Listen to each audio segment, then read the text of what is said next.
Because baseball is a sport that requires a lot of nuance, it's exactly what we need to remember after the Guardians GM's comments from earlier on Wednesday when it comes to free agency in baseball's current financial structure.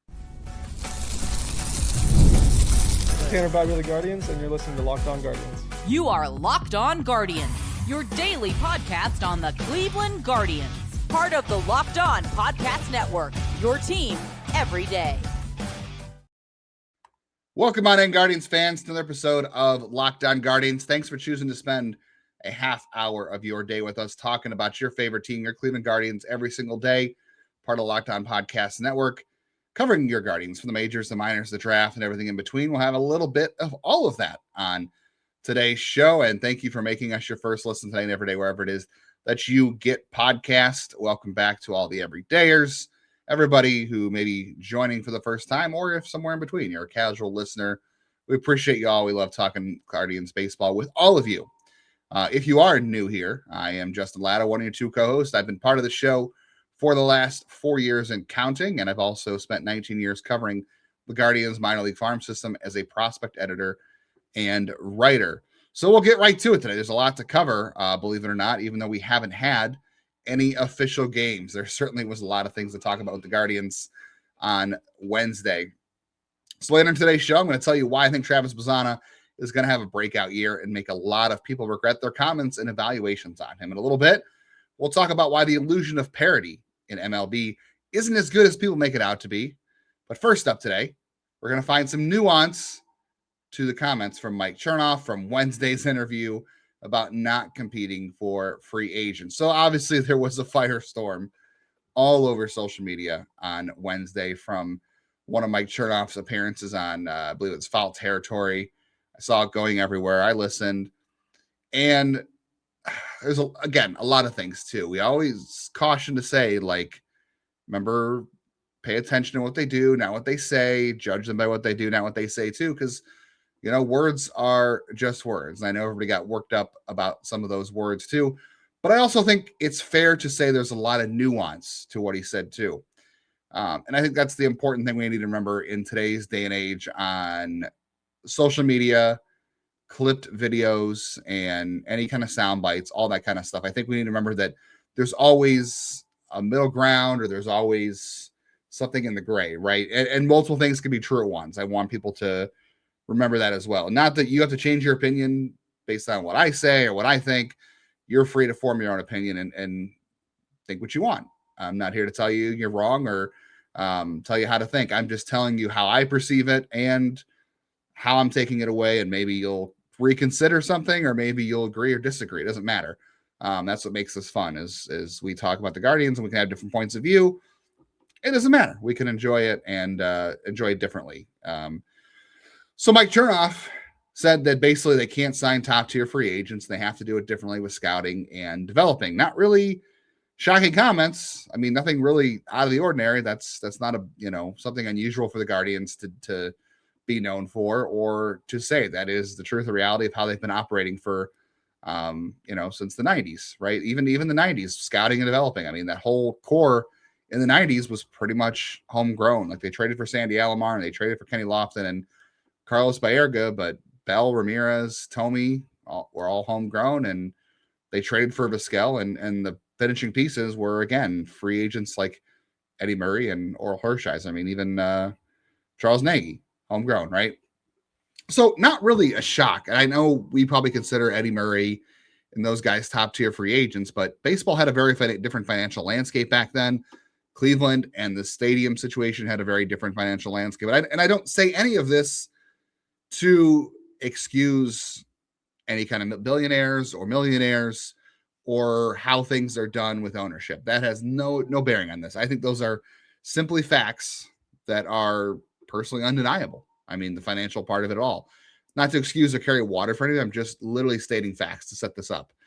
And nobody is saying, I haven't heard anybody say, for the most part, they expected the Guardians to go after Kyle Tucker or be able to compete for the Juan Sotos in free agency. I think 99% of the fan base in city of Cleveland understands that that's the case. That's never going to happen, not in the current financial structure, which is a baseball problem. And we'll address that in the next segment. But I think at the same time, it's perfectly reasonable to be upset that they're 29th in payroll and that they're going to be under $100 million to open the season on the payroll, barely above the Miami Marlins, who are still kind of rebuilding or building towards up. And I know a lot of people mentioned like mid-tier free agents, right? And which the Guardians said they tried.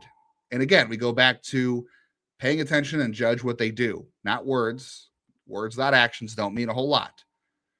And if we go based on the mid-tier free agent theory, we have, rehashed this conversation. It sounds like there was never really a whole lot of mutual interest between the Guardians and Rob Refsnyder. I think they were targeting someone who might be able to play center field. That's not Rob Refsnyder. And he wanted to play closer to home, out family, a different environment, not team, but the community. He wanted to play in the West Coast. Austin Hayes wanted more at bats than Cleveland would offer. Same for Lane Thomas. And here's the thing. We shouldn't, I'm not going to get upset. I'm not saying you shouldn't, but I don't feel like it's worth getting upset about not signing Austin Hayes and Lane Thomas and Harrison Bader, because those guys are not difference makers. But we also shouldn't have to get upset about the fact they didn't sign them. I know I was upset that they didn't get Rob Refsnyder, and they weren't all that interested, and he wasn't all that interested in Cleveland, so maybe it didn't matter. But we shouldn't have to be upset about not signing them either, because they didn't make improvements. Like, should we be mad that they didn't promise more at bats for those guys? You can't make them take your money. They go where they want to go. And I think there was absolutely room for Hayes and Thomas. They chose to hang on to Nolan Jones. Had they committed to something like Quan, DeLauder as their two main outfielders, and then they would have had room for center field, right field, depending on where DeLauder ends up. And he has to have days off because of his injury history. Even considering Valera, same thing. But Jones is in the mix. Then there's Martinez and Schneemann who could factor in, but they're utility guys, not full-timers. So it feels like they chose Jones and Valera rather letting somebody else help. They're going to try to have Brito and Fry be the balancing guys, that because they didn't bring in a Hayes or a Thomas or a Harrison Bader. They could have chose to move on from Nolan Jones. They just felt like the $2 million was worth it as a backup plan to the guys that get hurt, but they needed right-handed help. The fact that they chose Nolan Jones back in November to tender that contract took at bats away from them being able to offer that time to an Austin Hayes or a Lane Thomas. I don't blame them for going elsewhere. I don't blame the Guardians for saying we want to prioritize at bats for Chase DeLauder. I can't say prioritizing at bats for Valera makes sense because he's got to prove it, but so does DeLauder. But DeLauder has had better numbers in the minors. But they chose Nolan Jones too. And also to say they could have been more aggressive on trades. On one hand, they have to have prospects that other teams want. We've talked about this too. They have to be willing to trade those prospects and meet them on value. So the Guardians have a good farm system. You've seen it all offseason long, or at least all month long. But the ones that make the farm system great, Bazzana, Braylon Doughty, Ralphie Velasquez, are the guys they can't trade. And I don't think they should go full Padres, where the Padres have tried trading their entire farm system to go farther, and they haven't yet to make the NLCS. They tried trading their whole farm system. They also tried signing free agents, right? They signed Eric Hosmer. Xander Bogaerts has been washed. Now they're trying with Nick Castellanos, even though he's making league minimum, so it doesn't matter. The Mariners, look at the Mariners. They maintain a very good farm system. They identify traits and players they can develop, but they also use them in trades and pulled the trigger quite a bit. They've made their living developing pitching homegrown, like the Guardians try to do. They have done, but the Mariners have traded for Randy Arozarena, Josh Naylor. They brought back Eugenio Suarez in a trade. They were able to get Brendan Donovan up there. And Mike Chernoff said that drafting and developing are important and they are homegrown. But the other way to build your team is through trading prospects too. And the Guardians have done that. That's how Josh Naylor became a fixture here. That's how Gabriel Arias came here. Other guys like that. And the Guardians did do some of that in 2024 by trading Alex Clemmy for Lane Thomas and Jacob Bresnahan for Alex Cobb, which didn't work out. But they are often very stringent on trades too. So multiple things can be true. That's my whole point here. Multiple things can be true. They are still a team with potential that could be good, that has a good farm system that will compete, but they didn't give themselves a lot of room for error on the offensive side of the ball, which is frustrating because they've won back-to-back division titles, which again is also true, and that matters. I'm not a championship or bust guy. Not capitalizing on your talent and your situation is also important too, so you don't have to be satisfied with just a division title. And their past free agent endeavors also haven't worked. Nick Swisher, Michael Bourne, Josh Bell, Mike Zeno did not work. You have to find ways to get better besides counting on internally. And honestly, internally would be fine too if Chase DeLauder and George Valera didn't have a 100-page medical history and their own chair in the trainer's room. All right, Stephen Vogt also made some comments this week that I saw got some people riled up. We'll talk about that and why I also think Mike Chernoff's comments are more towards a labor fight and cap. We'll get into that. And if the Guardians should be able to go further without a cap, I'm going to tell you why parity isn't as good in baseball as some people make it out to be. It's been 10 years since the Cavs were in the NBA Finals, and maybe you're ready to experience the NBA Finals live and in person. And FanDuel is giving you that chance to turn that dream into reality with their NBA sweepstakes. Here's how it works. You're going to use your profit boost on any NBA future, and you're going to automatically be entered to win a shot for an NBA Finals trip for two. That's right. So it's going to cover your flights, your tickets, the whole experience is going to be paid for by FanDuel in this NBA sweepstakes. You can go and put money down now on your futures for the Cavs to win the NBA Finals. They are slightly favored now to win the Eastern Conference over the Celtics and the Pistons. So you can go check that out. As for the Guardians, over under on the win total is still 78.5. I'm still pushing the over on that. I know it's not saying a lot, but I still don't think there's any chance they go into there, barring something catastrophic. Visit FanDuel.com to get started. Use your profit boost on any NBA future. Get entered for your chance to win a trip to the NBA Finals. Play your game with FanDuel, the official sports betting partner of the NBA.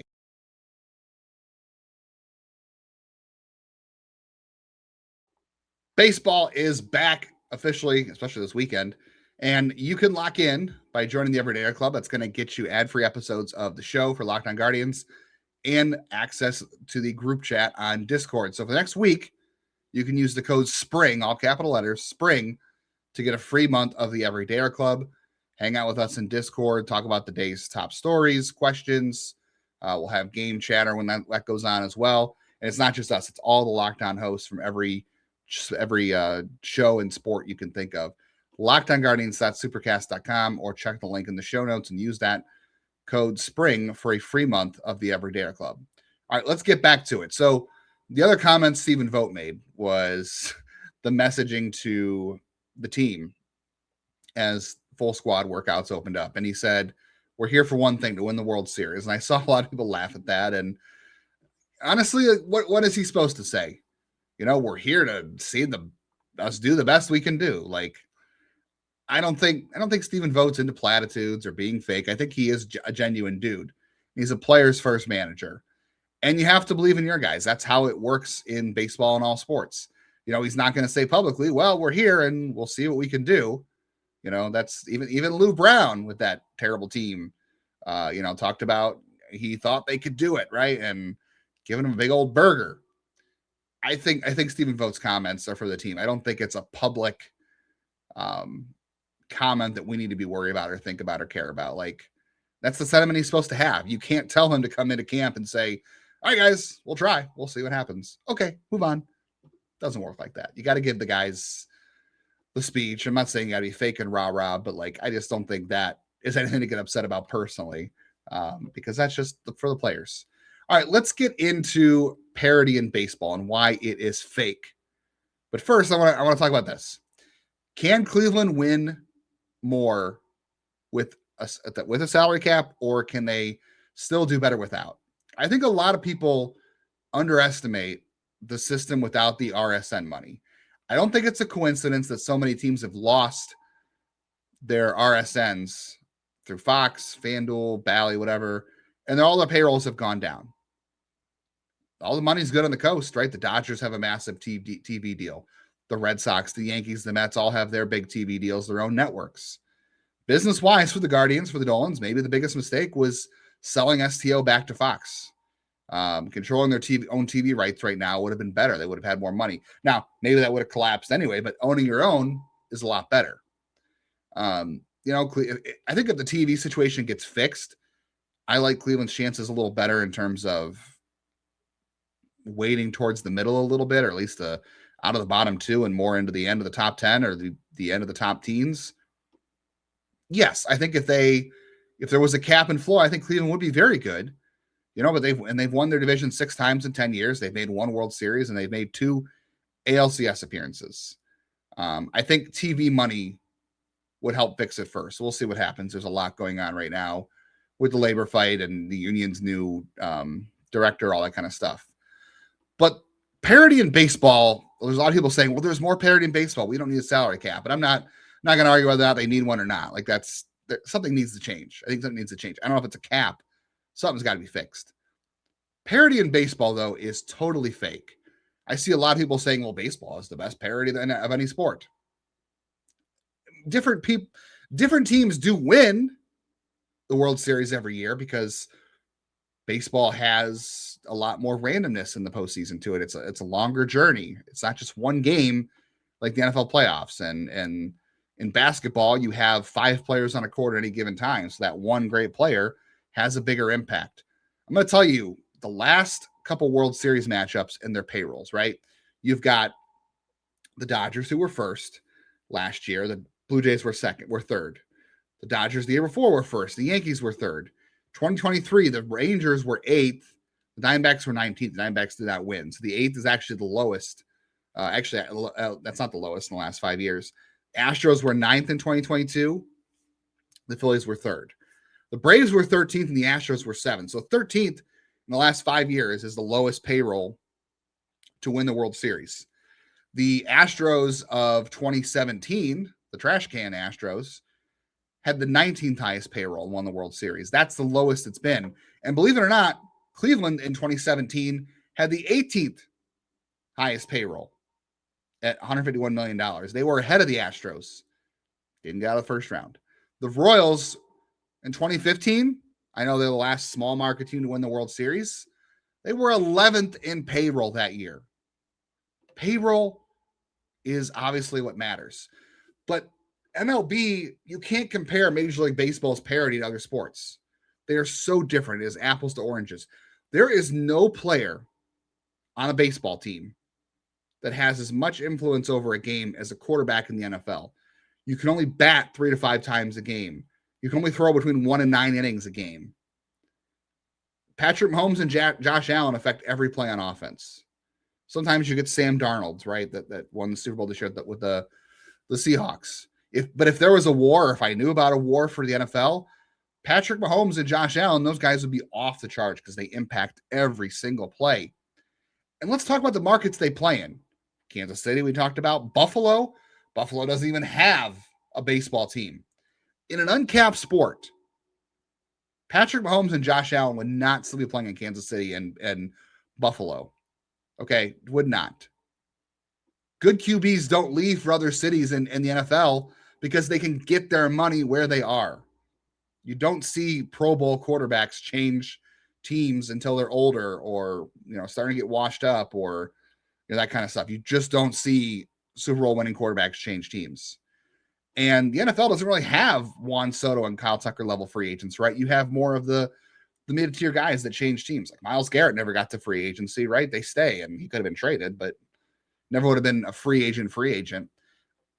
Patrick Mahomes and Josh Allen would be playing for Miami or Dallas or LA if there was no cap in the NFL. Parity doesn't exist in Major League Baseball the way people think it does. When you compare it to other sports, they don't have a quarterback-like position that has that much impact. Payrolls still win. Just because you have different teams in October is random. So next time you see someone say, well, baseball has a lot of different World Series winners every year, different World Series matchups. Yes, it's more random. There's more games. Okay. More things can happen over the course of a 7-game series. Whereas there's a lot of randomness in one game, but you don't have a player on the field. A starting pitcher can only pitch twice or 3 times in a playoff series. A batter still only comes to the plate 3 to 5 times per game. Quarterback is how everything is done in the NFL. Payroll matters, but a quarterback matters. And baseball cannot have a player that has that much influence over a game. So that's why people think parity in Major League Baseball is better. It's not. Payrolls win. And the reason there's not as much parity in the NFL is because when you have a quarterback like Mahomes and Allen, you have a shot every single year, and those guys don't leave. That's why small markets can keep those guys. Okay. And that is, again, no excuse on payroll or who's paying what, who's not doing what in the front office. That is just my opinion on pure baseball economics. You can agree or disagree. It's not defending anybody. It's just the way I see the entire market and the entire sport right now, which is why we're about to hit a serious labor fight come later this year. All right, enough financials. Let's talk about something fun.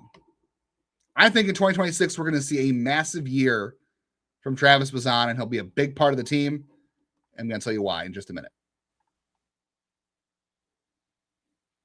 One point or another, we've all been involved in some workplace chaos, right?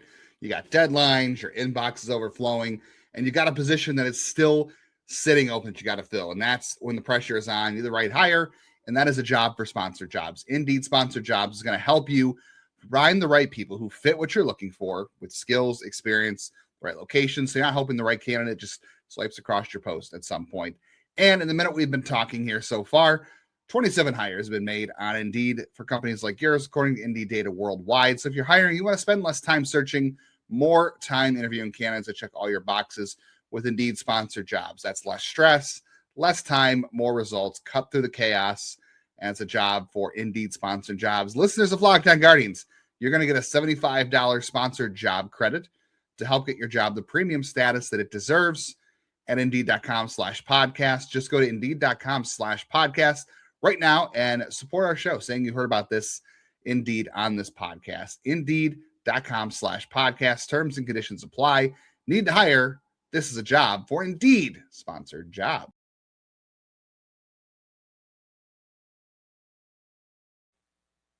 If you don't want the conversation about the Guardians to end here, it doesn't have to. There's multiple ways to interact with the show. You can check out Being an Insider if you're not in the Discord group chat.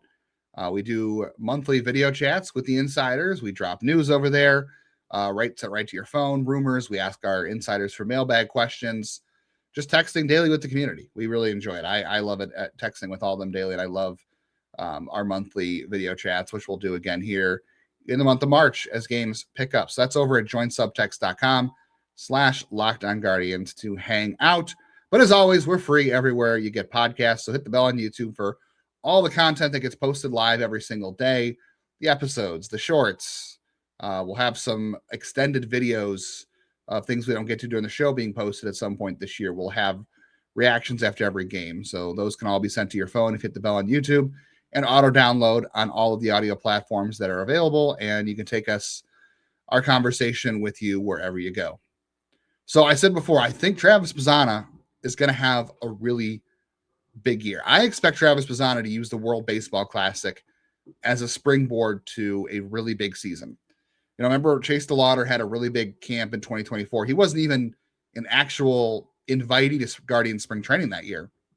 He was up almost every day as a minor league extra who just stuck around because he was playing so well, and the team had to have a hard conversation about you're not making the team, but we were really impressed with what you did. Some people said, well, he's not being sent down because he was never actually a non-roster invitee. Bazzana is a non-roster invitee, but he's not going to be here long because he's going to be going to play for Team Australia. And I think that's a big component to why I think Bazzana is going to have a huge year. This guy loves the big stage. He loves the pressure. You know, he said it can motivate you.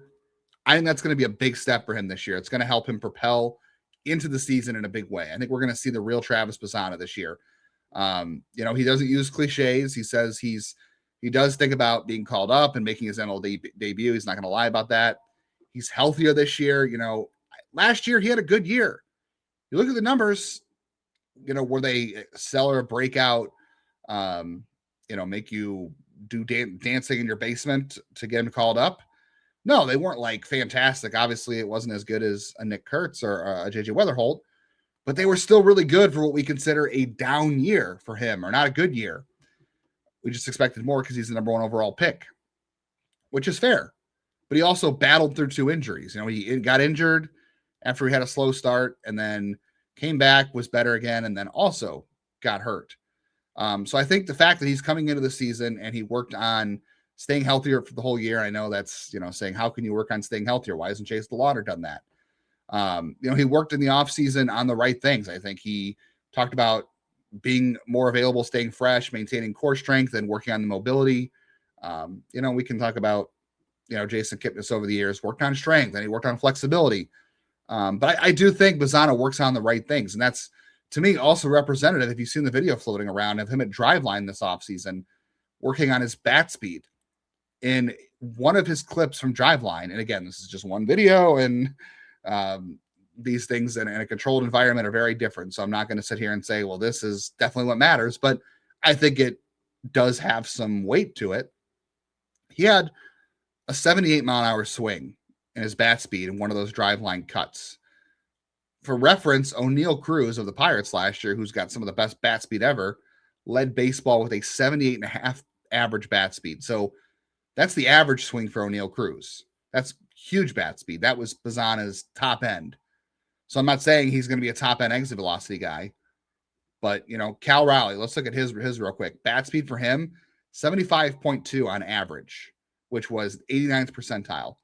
If you can get Travis Bazzana into the 80th percentile in bat speed, which again was a focus of his in the offseason, he was working on trying to get his swing and his reps a little more consistent, working on his posture at the plate so he gets, better bat speeds and stays adjustable to his swing. He works on the right things. Like it's eyewash to go out there and just say, well, I worked really hard or whatever. And all this stuff has to matter in games. It has to matter in games. But I think Travis Bazzana, we've said this multiple times, works on the right things.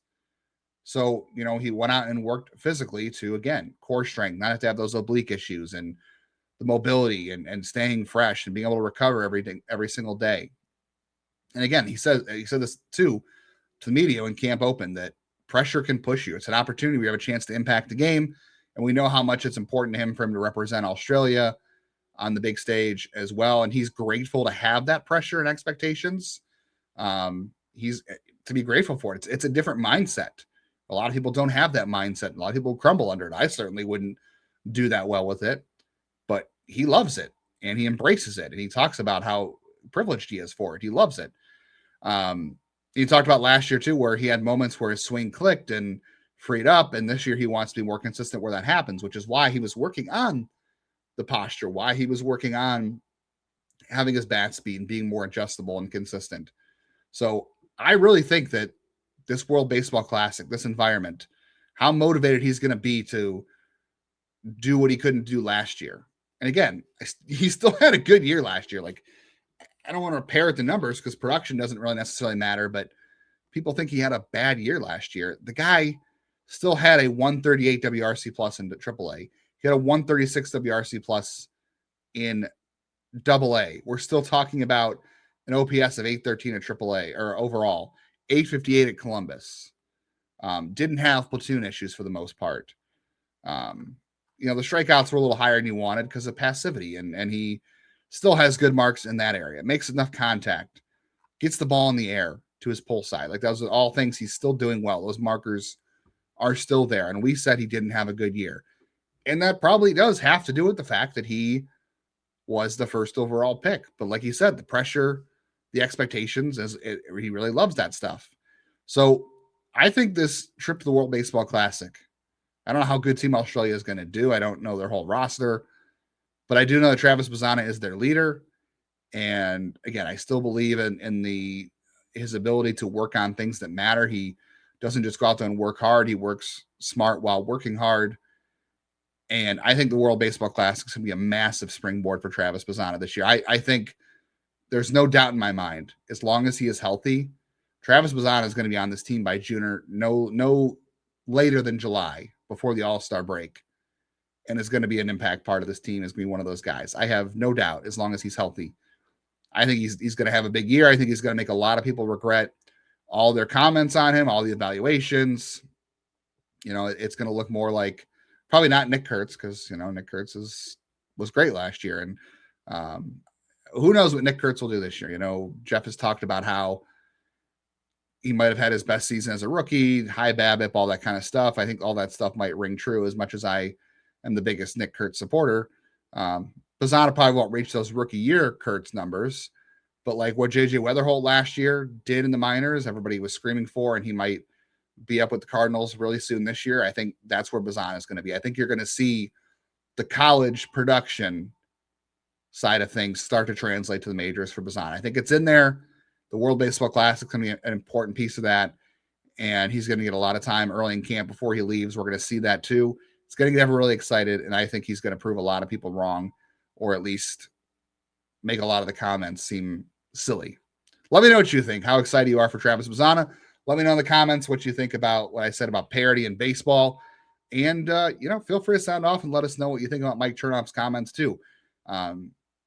For what he said, does it really rile you up? Do you get mad about the fact they didn't sign some certain free agents or make more trades? Or do you feel like, yes, there is some gray area there where, they box themselves into a corner a little bit in terms of what playing time they had to offer, and mid-tier free agents stayed away because of that? If that bothers you too, or, if you're fine with the decisions they made, or you understand that they could have been maybe a little more aggressive, at the same time, also understand they're not going to play at the top of the market. And sometimes free agency is tricky that way. And they also have a rough track record with the free agents they signed. Let us know what you think of today's show. That is it for me today and this week. Make sure you check out the show with Jeff tomorrow. He'll take you into the weekend. We have some Guardians baseball to finally talk about. I know Jeff wouldn't call it real baseball, but we're going to call it. Maybe you would call it baseball, real baseball. I'm going to call it real baseball. They're going to play 9 innings. They're going to keep score and everything. So I'm going to enjoy it. We'll have a lot to talk about on Monday from 3 games over the weekend. So go enjoy some baseball. Enjoy the weekend. And we will talk Guardians baseball all together on Monday. In the meantime, we'd love a new Apple Podcast review as well. Take care of yourselves and go Guardians, go.